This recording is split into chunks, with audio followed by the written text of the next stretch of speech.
गर्मियों की एक सुहानी दोपहर थी। बाहर धूप खूब चमक रही थी और घर के अंदर पंखा तेज चल रहा था। दादा जान अपने पलंग पर नीम दराज थे और हाथ में तस्बीह पकड़े आहिस्ता आहिस्ता जिक्र कर रहे थे। अचानक छोटा अहमद दौड़ता हुआ अंदर आया और जोर से बोला, अहमद, दादा जान, दादा जान, आप सो तो नहीं रहे? दादा आंखें खोलकर मुस्कुरा के, नहीं बेटा, मैं तो बस आंखें बंद किए कुछ सोच रहा था। क्या बात है, इतना शोर क्यों मचाया?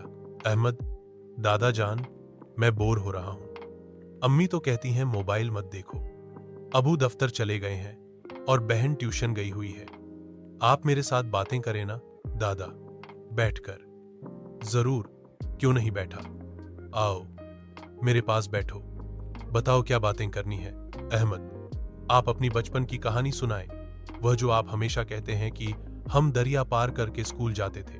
दादा हंसते हुए, अच्छा, तुम्हें वह कहानी फिर से सुननी है? चलो सुना देता हूं, लेकिन इस बार आखिर तक सुनना और बीच में शरारत नहीं करना।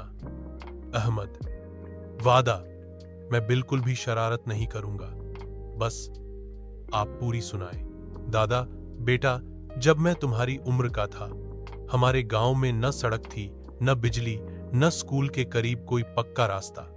हर रोज सुबह 5 बजे उठता था, अम्मी गरम दूध देती थीं और फिर मैं और तुम्हारा चाचा, मेरा भाई, स्कूल जाने के लिए निकल पड़ते थे।